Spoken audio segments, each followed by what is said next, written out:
اطمینان اور وقار کے ساتھ عاجزانہ انداز پر زمین پر آہستہ آہستہ چلنا، یہ ایمان کامل جن کو نصیب ہوتا ہے، یہ ان کا وصف ہے۔ اور اتنا تیز چلنا کہ بھاگنے کے مشابہ ہو کے بارے میں سرکار مدینہ صلی اللہ تعالی علیہ وآلہ وسلم کا یہ ارشاد ہے کہ تیز چلنا مومن کا وقار کھو دیتا ہے۔ مولا علی کرم اللہ تعالی وجہ الکریم فرماتے ہیں کہ چلتے وقت حضور اکرم نور مجسم صلی اللہ تعالی علیہ وآلہ وسلم ذرا جھک کر چلتے، اور ایسا معلوم ہوتا کہ گویا آپ کسی بلندی سے اتر رہے ہیں۔ یہ چلنے کا انداز تھا۔ ایک اور روایت میں ہے کہ سرکار مدینہ صلی اللہ تعالی علیہ وآلہ وسلم چلنے میں اطمینان سے قدم اٹھاتے، وقار کے ساتھ جھک کر چلتے، قدم لمبا رکھتے، اور جب آپ چلتے تو یوں محسوس ہوتا کہ گویا آپ اوپر سے نیچے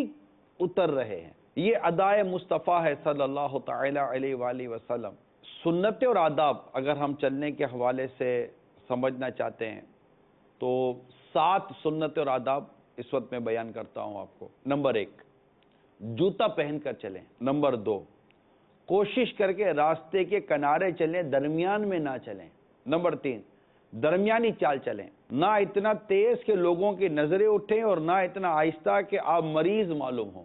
نمبر 4، احمقوں اور مغروروں کی طرح گریبان کھول کر سینہ تان کر نہ چلیں بلکہ شریفوں کی طرح چلیں۔ نمبر 5، راستے میں 2 عورتیں کھڑی ہوں یا جاری ہوں تو ان کے بیچ میں سے نہ گزریں بلکہ دائیں یا بائیں طرف سے گزر جائیں۔ نمبر 6، بلا ضرورت ادھر ادھر دیکھتے ہوئے نہ چلیں بلکہ بد نگاہی سے بچتے ہوئے نیچی نظریں کر کے چلیں۔ نمبر 7، یہ بھی خیال رکھیے کہ چلتے وقت جوتے کی آواز پیدا نہ ہو۔ بعض اوقات جوتے کی آواز پیدا ہوتی ہے، اس کا خیال رکھیں۔ سرکار مدینہ صلی اللہ تعالی علیہ وآلہ وسلم کو چلتے وقت جوتوں کی آواز پسند نہ تھی۔ چنانچہ حضرت ابو امامہ رضی اللہ تعالیٰ عنہ فرماتے ہیں کہ نبی رحمت شفیع امت صلی اللہ تعالی علیہ وآلہ وسلم سخت گرمی کے روز بقیع غرقد کی طرف تشریف لے جاتے اور آپ کے پیچھے دوسرے لوگ آتے۔ جب آپ ان کے جوتوں کی آواز سنتے تو یہ بات آپ کو بہت ناگوار معلوم ہوتی، آپ بیٹھ جاتے حتیٰ کہ وہ لوگ آگے نکل جاتے، اور آپ یہ عمل اس لیے فرماتے تاکہ دل میں فخر پیدا